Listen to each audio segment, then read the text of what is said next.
So the Indian men's hockey team, as we know, won that terrific gold. It has already qualified for the Paris Olympics, and there are a lot of implications for hockey. Coming of age, the change in the coach, and who better than Sandeep Mishra to discuss all of this with us, the guru of hockey. Sandeep, first of all, when we are talking about hockey and the achievements so far, a lot is being said about Coach Craig Fulton. I have a few pointers, but before I get into that, need your overview on this dramatic change which has happened. I honestly wouldn't call it a dramatic change because whatever you do, I mean, you can bring in coaches, you can do whatever you want, but if the team doesn't adapt itself to a particular style, is not flexible enough looking at the opponents, then a coach can only do that much. I think the bigger point here is that if Craig wanted the team to play in a certain manner, I think the team has bought into it. Buying into a theory, I think, is much more important first, and then practicing it probably becomes slightly easier because then at least your heart, you at least physically, you know that okay, this is what I need to do, and this is how success is going to come. And I think that is probably the most important area where the team has put or wrapped the entire idea that Craig had. Okay, this is the way we need to play around their heads, and they have gone and delivered. The one of the key things that have been discussed is that the gold was absolutely important for India to qualify for the Paris Olympics, and the news which is coming in is that Belgium, Germany, Britain are yet to qualify. So India has done pretty well to avoid any further pitfalls. Now, the next question which is being asked here in India is that uh, in the Paris Olympics with a completely well stacked opposition, what are the chances do you think India has of making it to the podium? Well, I think I'll answer what Craig actually. I asked the same question to Craig, and Craig's simple reply was that yes, it's wonderful to win the Asian Games gold medals, all of that, but both are completely two different worlds. And I think one needs to understand that fact that once you get into the Olympic Games, except probably for one game here and there, the rest of the games are all probably going to be of a much higher level. So it's not only about winning 2-0, 2-1, 3-1, 3-2, irrespective of the scoreline, from the first minute till the last second of the fourth quarter. I think if you're not there on the ball, if you're not controlling a particular game, yes, the ups and downs happen in every quarter, in every game, but you need to be in control because if you're not in control, then you're not in control of the match, and in the end, you're not in control of the result. That is exactly what Craig has been telling them that do whatever you want, but keep your defenses up, keep your defenses up. And I think the biggest example was in the third quarter against South Korea in the semifinals when the Indians got a little emotional. When I say emotional, it just means very simply that they start going ahead with the ball without even figuring out where is the structure, who are they supposed to give it. So I think that's the time when he called in Harman and he told him, we could see it from the stands that I wouldn't say addressing down, but he told him as a coach as one can that I think it's time to get back to the structure. Otherwise, you're not going to be winning this game because at that time, if I'm correct, India led 4-3 and Korea had just scored two goals. Eventually, they got the structure back in the fourth quarter and won. But this is exactly what Craig would want at the Olympic Games. For him, I think he's also part of that coaching club which believes that 1-0, 5-0, 6-0, 3-1, 4-1, the scoreline doesn't matter, those 3 points matter a lot. And I think if you're going in with that theory, then winning becomes more important than playing off to the gallery, if I may say so. So I think Craig's inputs probably are in those areas, and the Olympic Games will be decided on that theory itself. Through your eyes, let us try and understand the evolution of this team. And if you're talking about strength, fitness, understanding, cohesion, strategy, I've been chatting with you right through the Asian Games, and you've been repeatedly hitting upon the point that this coach has come with a different vision, has changed quite a few things, and the players have also stood up. But my main point is, my question rather is to you, is that do you feel in recent years, say over the last one decade or so, this is the best team India has been able to put forward? I think if you go position to position, yes. If you go defenses to midfield to the forward line, if you look at a team that can play wholesome, when I say wholesome, I mean the same Mandeep can go back into defense and then come out of it within 40, 50, 60 seconds, a minute, and then score a goal. If you look at all those zones, if you look at all those avenues, I think this is one of the best teams that we have produced in the last decade. A team that can stand very well in defense, a team that can rotate the ball in midfield, hold on to it when it is necessary, and also go up front, create those chances for penalty corners. And a special mention to a player called Abhishek, a guy who can easily maneuver the ball not only inside the circle but takes a snapshot. That snapshot has been a huge problem for opposition goalkeepers because they don't know when the shot is going to come from him, whether he's going to delay it for a second or whether he's going to take a reverse straight away. I think that surprise element is in this team, and in that regard, I think uh, it's probably one of the best teams right now. I want to come to you on an interview that Coach Craig Fulton gave before the Asian Games, and there are a couple of interesting points. So it would be very interesting again to get your feedback on it. So one thing was his vision, and he says, and I quote him: "I've always said I wanted to defend to win, but defend to counter-attack to win. So it's all about defense as a group, not where the strikers don't defend." Now, in easier terms, what does it mean? It means that 11 come back and 11 go forward, of course, except the goalkeeper. He expects that, for example, I'm forgetting yeah, Sanjay. You invariably see Sanjay, who's a fullback, get into a flank position, go up, try and get into the striking circle of the opposition team whenever he can. And I think those are the elements that he's given the space to the team to understand also, that this is what I want in certain areas of the match. This is what I want you to also understand and intelligently apply.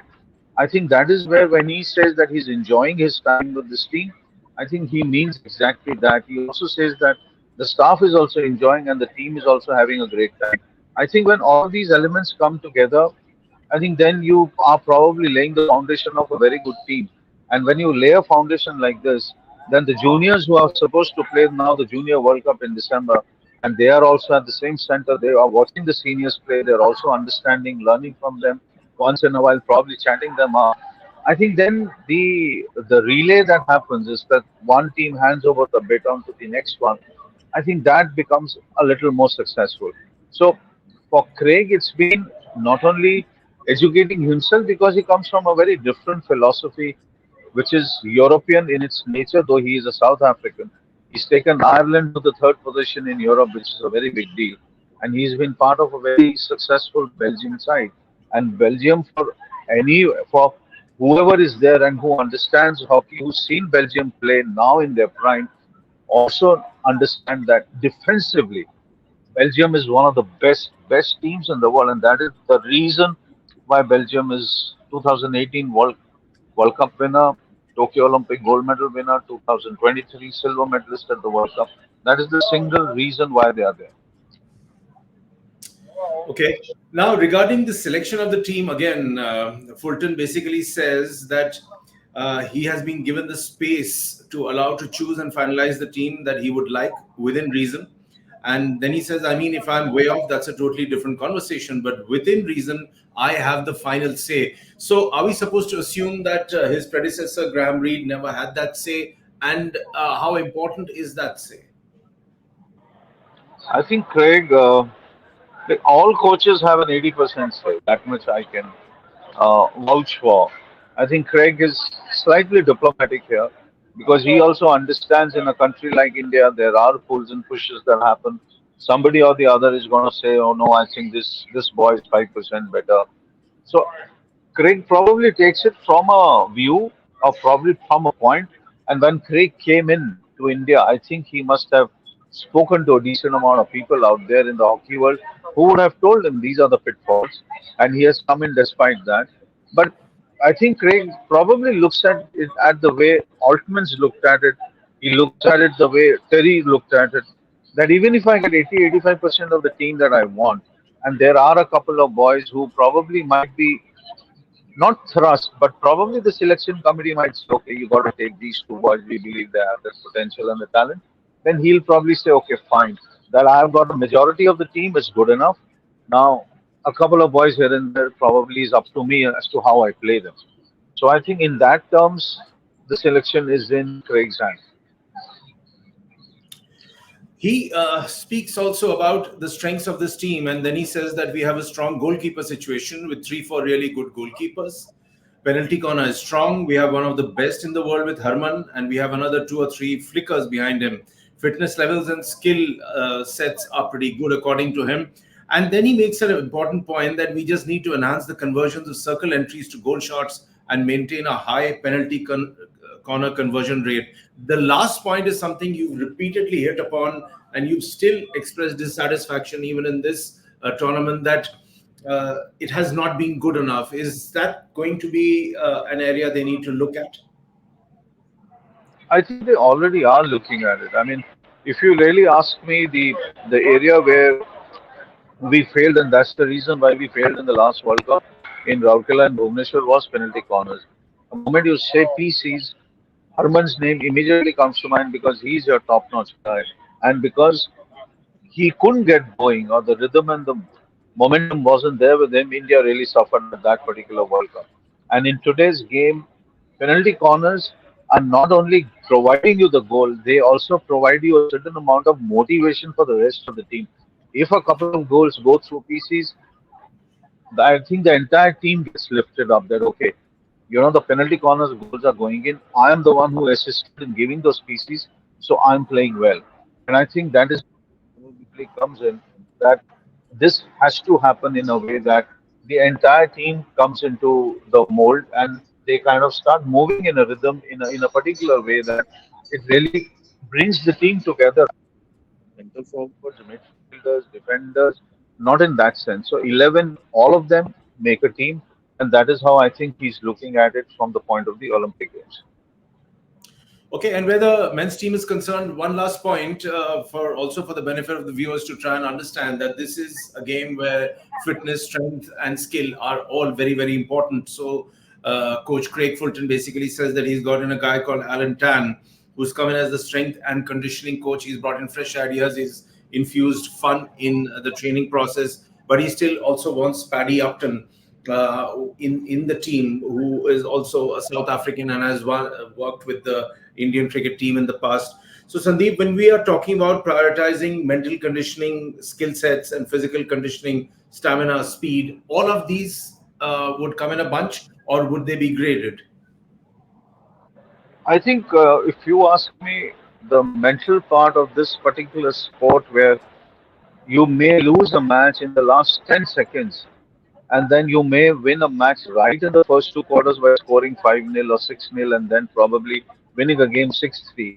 These are two very diverse moments, or what should I say, very two completely different examples of a game.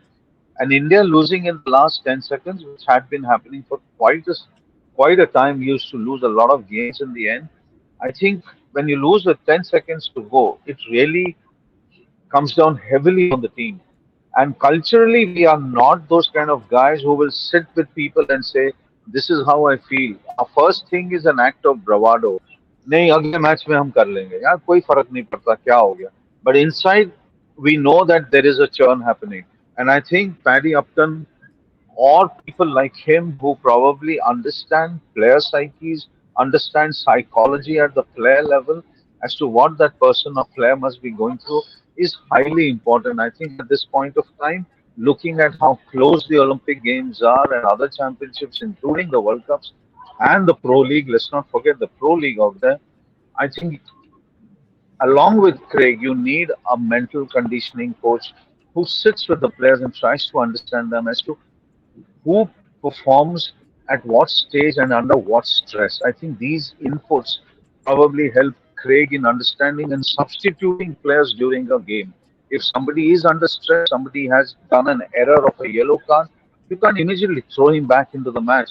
You need to understand that he's going to take a little bit of time because he's jittery, that he's considered a yellow card, and which means that he's out for at least 8 minutes or 5 minutes of the match, which means that you're only playing with 10 on the ground and you might concede a goal. So he feels it heavily. I think people like Paddy Upton and the rest, they are hugely important to a team's success.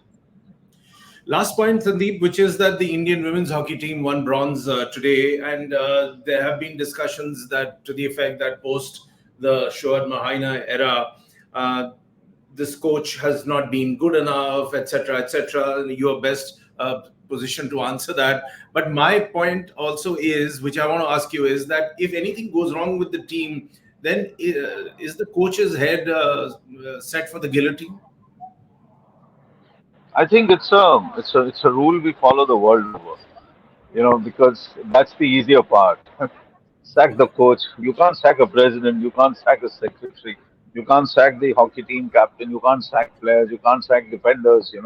So the easiest way is to sack a coach. And I think also, despite a lot of criticism against the coach Shopman, uh, I think rebuilding a team is equally important. And I think a lot of us forget that when a coach leaves, like Shude left and went after a successful stint with the women's team, taking them to the top four in Tokyo, I think rebuilding a team from there, starting from scratch, requires a little bit of time.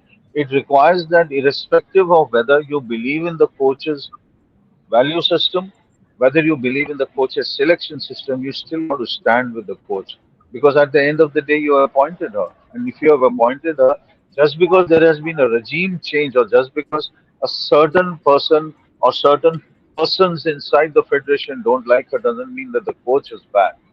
There are certain ways coaches play. Today, if you ask Rick Charlesworth or you ask federations to hire him, most of the federations don't want to hire him because he's blunt, he's frank, he's honest, and he's brutal. It takes a lot. It takes a lot out of a president and a secretary to be able to take the honest, brutal truth. India couldn't take it. That's the reason why we sent him packing from there. And within 6 months, he was back in India and he smashed us by 8 goals in the Commonwealth Games finals. That is the sign of a good coach. The sign of a good coach is not having chai with the secretary or the president. The sign of a good coach is telling the secretary to shut up and to tell the president that what you're doing is wrong. That is the sign of a good coach. But I think we always do the opposite. If Shopman gets sacked or she's asked to go, I really wouldn't be surprised because I don't think we really understand the ethos of coaches, the ethos of coaching. Today, if China has beaten us 4-0, we also need to understand that the coach of China is Alison Enna, one of the greatest players of this particular era, and the consultant to the Chinese is Rick Charlesworth. The man we threw out is consulting them. So if they beat us 4-0, we need to understand why they beat us 4-0, not that our coach is bad, so we got beaten 4-0. I think we always take it the wrong way. But it won't be surprised, honestly, if she's sent back. Okay, we'll leave it at that, and we would look forward to the Indian team, both men and women, growing in stature. And like you said, that the federation needs to give it a good hard think about not But lopping off but the our heads of. point I missed. But our point I missed. I really wanted to bring it. I just slipped my mind. Is that the team Right. won the bronze? The women's team won the bronze, and under huge pressure, they have won the bronze. And I think that shows character also. That shows character of the team. Let's keep the team first, and that also shows the character of the coach. That she's taken them at least. She's beaten Japan, the I think the reigning Asian Games champion. She's beaten them to take a bronze. So I think some credit is due to the team and also to the coach. Okay, so that's a wrap. And Coach Shockman and Coach Craig Fulton, well done. And we really hope that the federation analyzes their roles better, particularly where the women's team is concerned, Sandeep, like you said. And thanks for your time. Thank you.